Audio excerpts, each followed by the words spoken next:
เฉพาะขดองของสาวหอมนี่บ่อยแม่แล้วแต่สาวหอมเบาเองบ่แล้วแต่สหอมแล้วเนาะตามอันพี่น้องไอ้เมย์บอกว่าค่อยก็เว้าบ่ได้ขดองลูกสาวอีเมย์แล้วแต่ลูกสาวเว้าได้พี่น้องเอาประถ้อยอะไรออนเบิ่นดอกเคยเจอโอ้ว่าได้ว่าฮักเดียวจะเดียวลูกเฮากับพ่อเนาะถ้ามักลูกสาวค่อยแล้วแต่ลูกสาวเว้าโลดขดองค่อยเว้าบ่ได้เพราะว่าพ่อแต่ลูกสาวมีผัวค่อยก็มีแหงแล้วธรรมดาพี่น้องพอมีคนดูแลลูกสาวเพิ่นฮักเดียวจะเดียวสำคัญที่สุดก็คือฮักเดียวจะเดียวพี่น้องเรื่องเงินค้ำนี่กินเบิดพี่น้องจิตใจนี่กินบ่เบิดพี่น้องก็แม่นความจังพันปลาจังโบอ้าวขอถามตรงๆสมมุติว่ามีผู้บ่าวคนนึงมักเจ้าหั่นบ่เพราะว่าผู้บ่าวถามไอ้เมย์เจ้าไอ้เมย์เจ้าก็ตอบบ่ได้มีแต่ไอ้เมย์บอกว่าเจ้าถามสาวหอมเลิศแล้วแต่สาวหอมเว้าได้ถ้าสาวหอมเว้าได้ค่อยก็ยินดีนำเจ้าสิเอาเท่าใดแพ้ขอดองเจ้าเท่าใดแพ้อันสาวหอมคงพันเจ้าจะได้หยังตอนนี้นะอยากได้หัวอยากได้หัวนึงข้าวนี่บ่พระเจ้าขายเท่าใดน้อง25บ่หมู่บ้านน้องมีคนขายอยู่บ่น้องมีเพราะว่าเฮาบ่มีเงินซื้อเนาะคันเฮาแต่นี้เขาเจ้าบ่ให้บ่กี่เจ้าหนัวมาเอาประ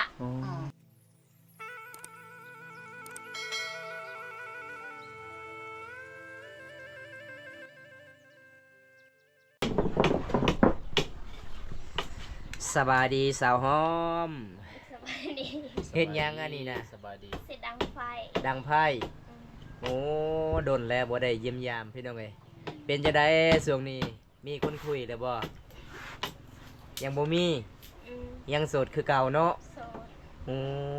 พี่น้องเอ้ยเป็นจะได้ฝนตก 2-3 มื้อนี่เป็นจะได้เฮือนของน้องฮะเปียกหมดเปียกหมดเลยอยู่บ่ได้โอ้ยพี่น้องเอ้ยเป็นน่าสงสารเลยน้องหอมคนสวยประจำหมู่บ้านนี่พี่น้องเห็นบ่เฮือนน้องจะเป็นปอกหมดเพราะว่าฝนตกพายุเข้า 2-3 มื้อนี้แล้วก็เพิ่นว่าอยู่บ่ได้เลยจุดนี้เพราะว่าจุดนี้ก็เปียกหมดเลยบ่น้อง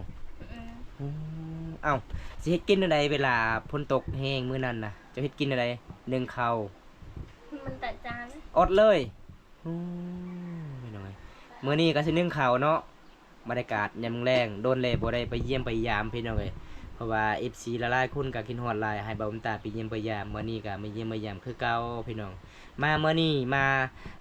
ฮอดหมู่บ้านน้องโอ้ยพี่น้องเดินทางมาหลายกิโลก็เลยบรรยากาศยามแลงได้พอดีน้องก็สินึ่งข้าวเพราะว่าสาวลาวเขตนี้หลายๆคนเวลาเป็นสาวโสดนี่ขยันหลายเด้พี่น้องช่วยเวียกอีพ่ออีแม่ได้เป็นจังได๋สาวหอมมื้อนี้ซักข้าวให้ได้บ่ยังบ่ทันได้ซักข้าวให้ฝนตกแห้งบ่คือว่าเบิดซักฝนตกแห้งเลยซักบ่ได้เนาะกินข้าวกินน้ำเลยบ่น้องยังบ่ทันกินข้าวเป็นหยังคือยังเป็นหยังคือบ่กินข้าวบ่มีอาหารบ่บ่ได้ไปหาปลาปูบ่อยู่ซิบ่ได้ไปซ่อนเป็นจังไดสาวหอมติดต่อเจ้าคือบ่ได้เลยเป็นจังไดแบกเมิดบ่หรือว่าบ่มีสัญญาณแบกเบิดสัญญาณก็บ่มีโอ้ถ้าเวลาอยากไปเล่นโทรศัพท์ได้ไปเล่นอยู่ไสอยู่พุ่นใกล้อยู่บ่แต่บ้านบ่ใกล้อยู่เนาะโอ้เผื่ออยากมีสัญญาณก็บ่แม่นง่ายเด้พี่น้องเอ้ยขี่รถไปบ่ย่างเอาเนาะพี่น้องเอ้ยเป็นตาไปนำเลยเนาะเพราะว่าบอมตามาเยี่ยมยามสุดก่อนโอ้ยพอเพื่อนกะฮับตอนไปย่างดีได้มีเล่าอีกสาวหอมสิมาเย็นพี่น้องอ้าวสาวหอมคันเวลาเพิ่นตกนี่น้ำฝนมันมาแต่ปองเลยบ่เปียกบ่ฮะมาแต่ไสมันมาแต่ไสแต่ช่างซี่บ่ช่างซี่หัวหมดเลยฮะเพราะว่าฝนตกเปียกหมดแล้วจุดนี้เนาะนึ่งข้าวบ่ได้พี่น้องตอนนี้น้องกาสิได้ดังไฟแล้วก็สินึ่งข้าวทุกคนเลยแหมเป็นจังได๋สาวหอมมามื้อนี้ยังโสดคือเก่าบ่โสดคือเก่าบ่จักเปอร์เซ็นต์มามื้อนี้100%ยังลอยคือเก่าเนาะยังบ่มีคนคุยเนาะยังบ่มีคนคุยพี่น้องเอ้ย เพราะว่าชาวลาวเขตนี้หลายๆคนคันเว้าโสดก็โสดเด้พี่น้องบ่ปิดบังได้เพราะว่าชาวลาวเขตนี้ก็บ่คุยเวลาไปเยี่ยมไปยามเพิ่นก็แบบนี้ล่ะพี่น้องเฮือนศาลของสาวหอมก็แบบนี้ล่ะพี่น้องเอ้ยเพิ่นว่าฝนตก3-4 มื้อนี่โอ้ยอยู่บ่ได้พี่น้องเปียกหมดเลย จนกินข้าวบ่ได้เฮ็ดกินก็บ่ได้จุดนี้เปียกหมดเลยเพราะว่าพายุพี่น้อง เอาตอนนี้สาวหอมกะวีแล้วพี่น้องเอ้ยวีให้มันลุกไว้ๆแล้วก็สินึ่งข้าว ติดเลยเนาะ ว่าดนแล้วบ่ได้ไปเยี่ยมไปยามเพิ่นพี่น้องเอ้ย โดนแล้ว ชาวลาวกันนี่งามแบบธรรมศาสตร์เลยเด้บ่แต่งตัวลายพี่น้องงามแบบธรรมศาสตร์ตั้งแต่เกิดเลยเห็นบ่บ่ได้เสริมหน้าตาพี่น้องเอ้ยขนาดบ่ทากระแปรงก็ยังขาวเลยพี่น้องสาวลาวเขตนี้เด้หลายๆคนหน้าหักหลาย แน่ๆๆข้าวหลาย เอ้าแล่นแล้วบ่จะดังไฟเอานึ่งแล้วแม่ข้าว แม่นยังบ่ทันมาข้าวบ่มาแล้วบ่ มาเลยบ่สาวหนึงเป็นสาวหนึงโอ้ยสาวหอม มีกินฮอดเช้านึงบ่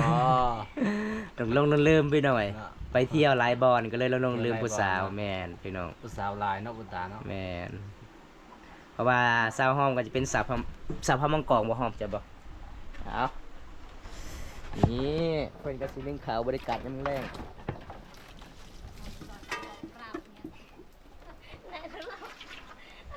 อันนี้ก็จะเป็นสาวของสาวหอมได้ทุกคนเลย ไม่ย่างสาวหอม จะได้ขอแห้ง ขอให้บ่จะเป็นไอบ่ฮะ คืออีเมลสาวหอมได้ เป็นย่างสาวหอมจะเป็นไอหลายบ่บ่ได้กินยาบ่น้อง มันมีเงินซื้อยา บ่มีเงินซื้อยาโอ้จักมื้อเลยจะบ่สบายหลายมื้อเลยบ่เป็นอาทิตย์บ่ได้กินยาเลยโอ้พี่น้องเอ้ยเวลาอยากซื้อยานี่ในหมู่บ้านน้องต้องไปซื้ออยู่ในเมืองเนาะแม่นบ่น้องเขาเจ้าขายบ่อยู่บ้านบ่ โยหันกับมี่ มีอยู่บ่โอ้พี่น้องเอ้ยเพราะว่าน้องก็บ่มีเงินอยากซื้อยาก็เลยบ่ได้กินยาพี่น้องเอ้ยฮอดอาทิตย์หนึงแล้วน้องหอมว่าพี่น้องเป็นน่าสงสารเลยพี่น้องเอ้ยตอนนี้บรรยากาศยังแรงเพิ่นก็สินึ่งข้าวเด้ข้าวยังนี่สาวหอมข้าวให้บ่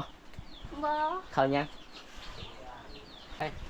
ป้าหวด หัวดก็สิแตกมาแล้วโอ้โหหัวดก็ขาดมาแล้วบ่สาวหอม ไอ้จังเอาประ มีบ่เขาเจ้าขายบ่อยู่บ้านบ่ ซื้อกับบุมีเงินเนาะ มี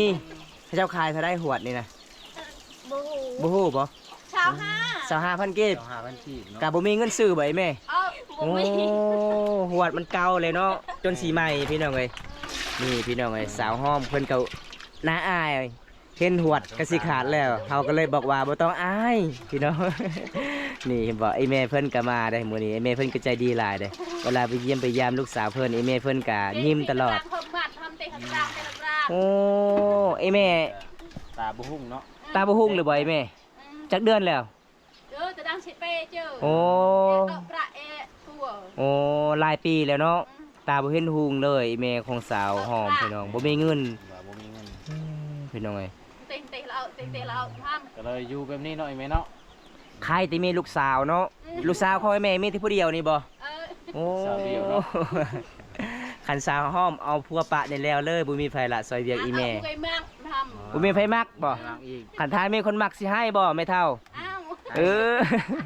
ผู้บ่าวพังไทยก็ให้ เอาอีกประได้ เออ ถ้าได้เอาเขาดองลูกสาวเจ้า ย้อนเอาไว้ดูมันมากอัน โอ้ อันจะอ่อจะอ่อแม่ ไล่บ่ ดูปีเท้าเต้ โอ้ ขี้ลายนะสาวหอมงาม โดยเพราะว่าบ่มีไผเอาลูกสาวห้อยแม่บ่มีไผมักบ่เคไล่บ่แม่นบ่ไอ้แม่ แต่ขอเห็นลูกสาวเจ้างามอีหลีได้นะฮักหลายได้ เออคันทามีคนอยากมักอีแม่ให้หรือบ่ขะดองเทาไดลูกสาวอีแม่50 ล้าน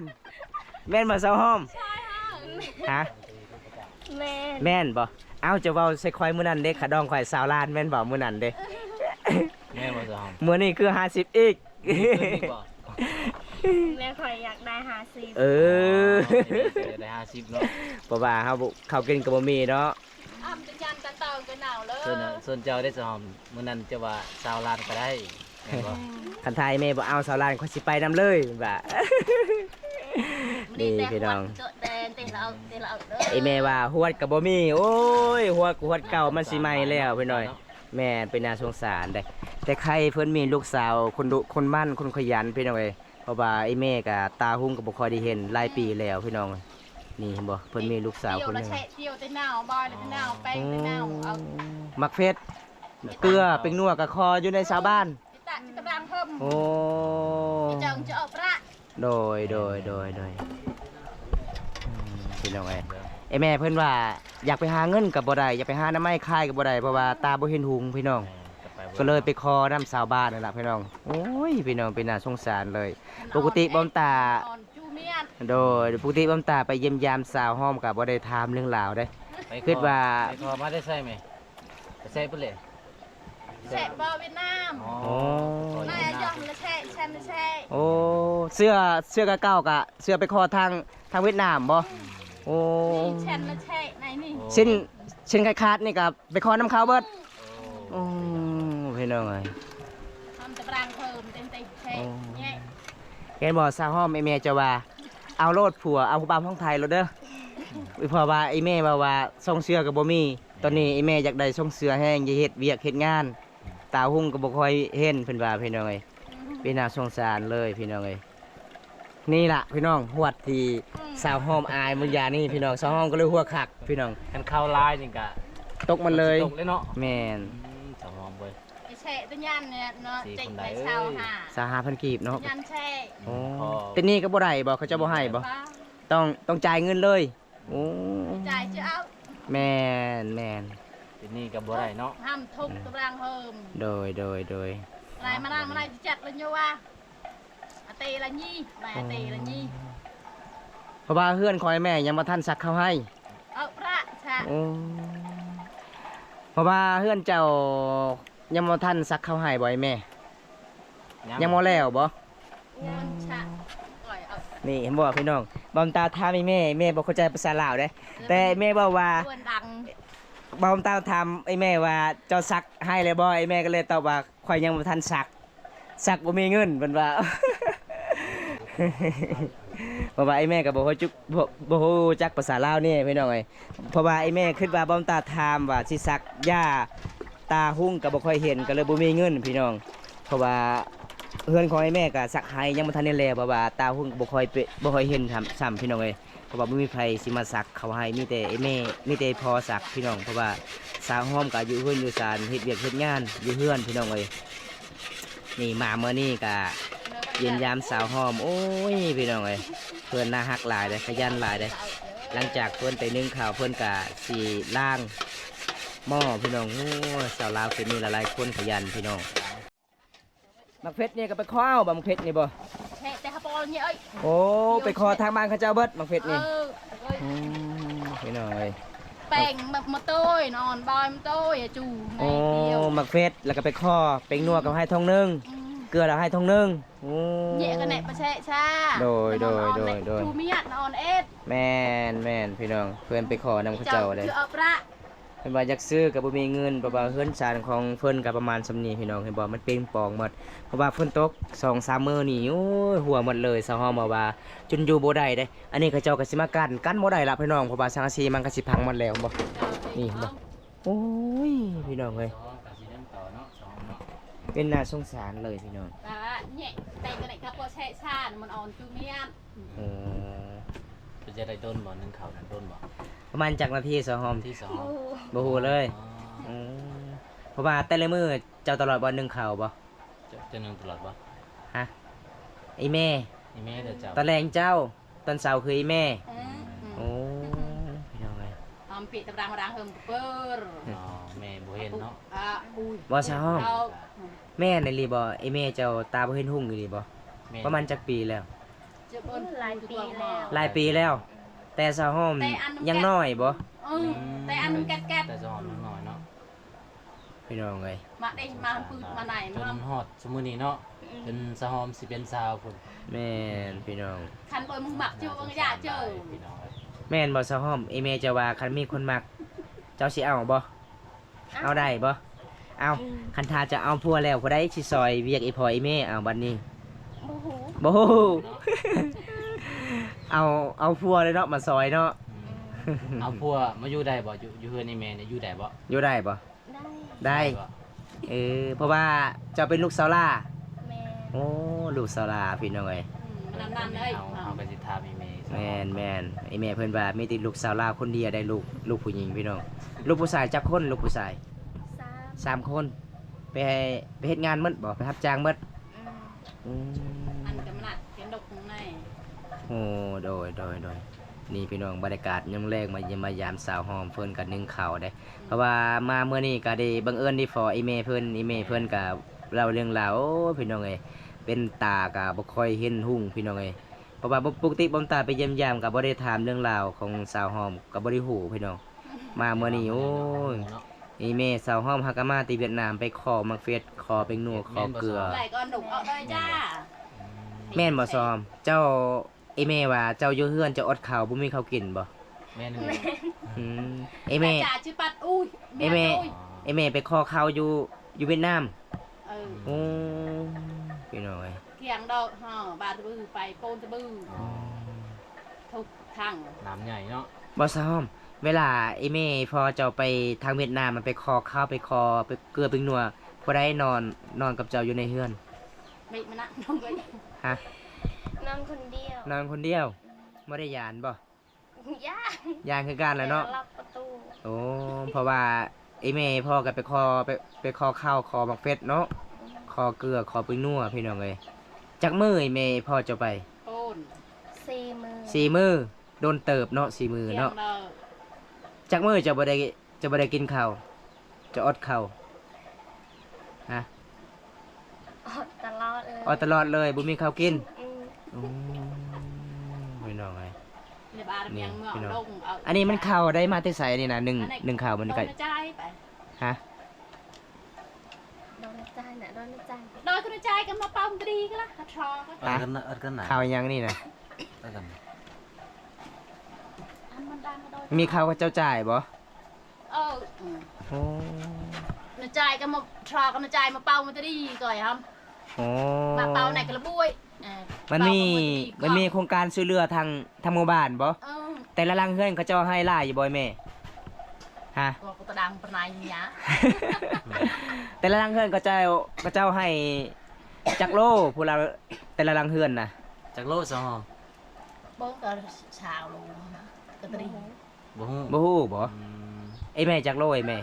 เฉพาะทึกอยู่เฮือนไอ้แม่เขาเจ้าจ่ายนั่นจักโล ได้จักเป่า มาเป่ามันตรี โอ้สอบหนึง สอบนึงแล้วก็ โอ้พี่น้อง เพิ่ง เอ้ย สอบอีกเนาะ มันมีข้าวงามอยู่บ่เขาเจ้าจ่ายนี่ ในเnhẹละบุ้ยเต็มนี่ไหนเnhẹมุนอ่อยครับ โอ้ข้าวมุ่นหมดแล้วเนาะ อืม โอ้ มุน ก็คือ เขา มันจะ ขาว ตรีเป่ากับจื้อกล้องจ้า โอ้พี่น้องเอ้ย เพลงเนาะ กินแล้วแข้งเนาะข้าวที่เขาเจ้าจ่ายเนาะ อันนั้นไม่ไอ้เต็มมาครองไหนเฉาเnhẹเอ้ย หมดเลยเนาะ พี่น้องเอ้ย เกิดมา มันเตอะนั่ง บ่ฮอดแล้ว มันเตอะนั่งเนี่ยเอาเอ้ยอันไหน บืนอดเนาะ มื้ออื่นอดแหละพี่น้อง จัดไหนจางอะบ้างเอ้ย โอ้พี่น้องมันมาซักให้จังหน่อยก็เพราะว่าตอนนี้อีเมล บ่ไอ้แม่ สะหอม เวลาซักเขาวให้นี่สาวห้อมก็ออก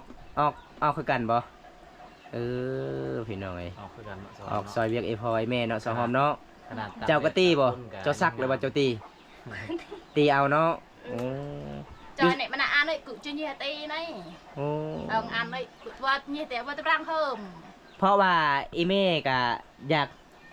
ยากซักเขาให้อยากตีให้ก็บ่ได้เนาะอยากตีเขาให้เนาะเพราะว่ามือก็เจ็บ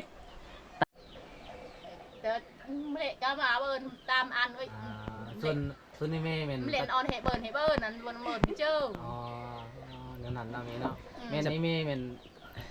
อีเมลเป็นตัดสินบ่ได้เนาะให้สะหอมตัดสินเอง อ๋อ